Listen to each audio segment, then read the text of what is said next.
नमस्कार दोस्तों, ओम श्री गणेशाय नमः। आज हम आपके लिए गणेश चतुर्थी व्रत की कहानी और कथा लेकर आए हैं। कथा सुनने के बाद आप हमारे चैनल को सब्सक्राइब करें, बेल आइकन को प्रेस करें ताकि हमारे वीडियो की नोटिफिकेशन सबसे पहले आप तक पहुंचे। वीडियो को लाइक और शेयर जरूर करें। संकष्टी गणेश चतुर्थी व्रत प्रत्येक माह के कृष्ण पक्ष की चतुर्थी को किया जाता है। भाद्रपद मास के कृष्ण पक्ष की चतुर्थी को किया जाने वाला व्रत भाद्रपद संकष्टी गणेश चतुर्थी व्रत कहलाता है। इस चतुर्थी को बहुला चतुर्थी भी कहते हैं। यह संकट नाशक चतुर्थी कहा गया है। भादो कृष्ण चतुर्थी सब संकटों की नाशक, विविध फलदायक एवं संपूर्ण सिद्धियों को देने वाली है। इस व्रत के प्रभाव से सभी प्रकार के विघ्न दूर हो जाते हैं। यह सब कष्टों का नाश कर धन की वृद्धि करने वाला व्रत है। इस दिन एक दंत गणेश जी की पूजा की जाती है। भाद्रपद संकष्टी गणेश चतुर्थी व्रत कथा। राजा नल की कथा। पार्वती जी ने गणेश जी से पूछा कि हे पुत्र, भादो चतुर्थी को संकट नाशक चतुर्थी कहा गया है, अतः उस दिन का व्रत किस प्रकार किया जाता है, मुझसे समझाकर कहिए। गणेश जी ने कहा, हे माता, भादो कृष्ण न चतुर्थी सब संकटों की नाशक, विविध फलदायक एवं संपूर्ण सिद्धियों को देने वाली है। पूर्व वर्णित विधि से ही पूजा करनी चाहिए। हे पार्वती, इस व्रत में आहार संबंधी कुछ विशेषताएं हैं, उन्हें बतला रहा हूँ। श्री कृष्ण जी कहने लगे कि हे युधिष्ठिर, पुत्र की ऐसी बात सुनकर पार्वती जी ने उनसे पूछा कि आहार एवं पूजन में क्या विशेषता है, उसे कहिए।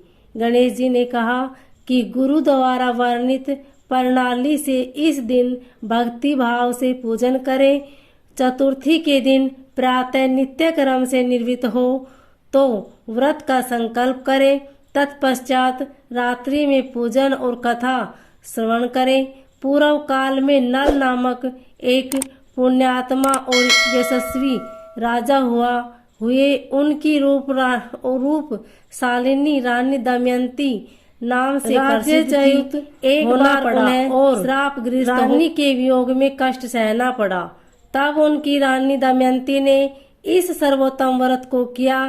पार्वती जी ने पूछा कि हे पुत्र, दमयंती ने किस विधि से इस व्रत को किया और किस प्रकार व्रत के प्रभाव से 3 महीने के अंदर ही उन्हें अपने पति से मिलने का संयोग प्राप्त हुआ, इन सब बातों को आप बताइए।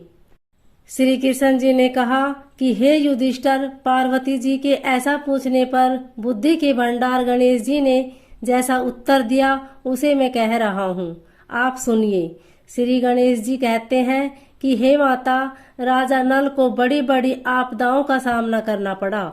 हाथी खाने से हाथी और गुड़साल से घोड़ों का अपहरण हो गया। डाकुओं ने राजकोष लूट लिया और अग्नि की ज्वालाओं में घिरकर उनका महल भस्म हो गया। राज्य को नष्ट करने वाले मंत्री लोगों ने भी उनका साथ छोड़ दिया। राजा जुए में सरसों गवा बैठे। उनकी राजधानी भी उनके हाथ से निकल गई। सभी ओर से निराश और असहाय होकर राजा नल वन में चले गए। वन में रहते समय उन्हें दमयंती के साथ अनेक कष्ट झेलने पड़े। इतना ही नहीं, उनकी रानी से भी वियोग हो गया। तत्पश्चात राजा किसी नगर में काम करने लगा, रानी किसी दूसरे नगर में रहने लगी तथा राजकुमार भी अन्यत्र नौकरी करने लगा। किसी समय रानी और राजपुत्र कहे जाते थे, वे ही अब भिक्षा मांगने लगी। तरह तरह के रोगों से पीड़ित होकर एक दूसरे से अलग होकर कर्म फल को भोगते हुए दिन बिताने लगे। एक समय की बात है, वन में भटकते हुए दमयंती ने महर्षि सरभंग के दर्शन किए। उसने उनके पैरों पर नतमस्तक हो हाथ जोड़कर कहा। दमयंती ने पूछा कि हे ऋषिराज, मेरा अपने पति से कब मिलन होगा? मेरा भाग्य कब लौटेगा? हे मुनिवर, आप निश्चिंत रूप से बताइए। श्री कृष्ण जी कहते हैं कि दमयंती का यह उत्तम प्रश्न सुनकर सरभंग मुनि ने कहा कि हे दमयंती, मैं तुम्हें कल्याण की बात बता रहा हूँ, सुनो। इससे घोर संकट का नाश होता है। यह सब कामनाएं पूर्ण करने वाला एवं शुभदायक है। भादो मास की कृष्ण चतुर्थी संकट नाशन कही जाती है। इस दिन नर नारियों को एक दंत गजानन की पूजा करनी चाहिए। विधि पूर्वक व्रत एवं पूजन करने से ही हे रानी तुम्हारी संपूर्ण इच्छाएं पूरी होगी। 7 महीने के अंदर ही तुम्हारा पति से मिलन होगा। यह बात मैं निश्चित पूर्वक कहता हूँ। गणेश जी कहते हैं कि सरभंग मुनि का ऐसा आदेश पाकर दमयंती ने भादो की संकट नाशनी चतुर्थी व्रत प्रारंभ किया और तभी से प्रतिमास गणेश जी का पूजन करने लगी। 7 ही महीने में हे राजन, उस उत्तम व्रत को करने से उसे पति, राज्य, पुत्र और पूर्वकालीन वैभव आदि की प्राप्ति हो गई। श्री कृष्ण जी कहते हैं कि हे पृथा पुत्र युधिष्ठिर, इसी प्रकार इस व्रत को करने से आपको भी राज्य की प्राप्ति होगी और आपके सभी शत्रुओं का नाश होगा, यह निश्चय है। ये हे राजन, इस प्रकार मैंने सभी व्रतों में उत्तम व्रत का वर्णन किया। यह सब कष्टों का नाश करता हुआ आपके भाग्य की वृद्धि करेगा। भाद्र मास गणेश चतुर्थी व्रत पूजन विधि। प्रातः काल उठकर नित्य कर्म से निर्वित हो स्नान कर शुद्ध होकर स्वच्छ वस्त्र धारण कर ले। श्री गणेश जी का पूजन पंचोपचार धूप दीप नैवेद्य अक्षत फूल विधि से करें। इसके बाद हाथ में जल तथा दुर्वा लेकर मन ही मन श्री गणेश का ध्यान करते हुए निम्न मंत्र के द्वारा व्रत का संकल्प करें।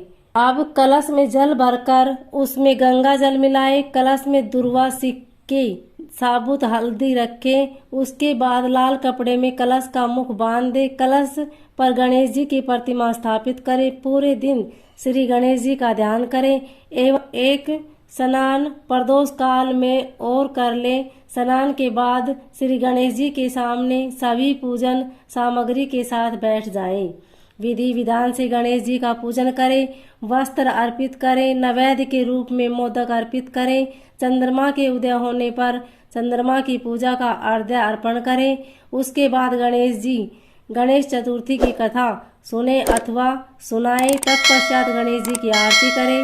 भोजन के रूप में केवल मोदक ही ग्रहण करें। ओम श्री गणेशाय नमः।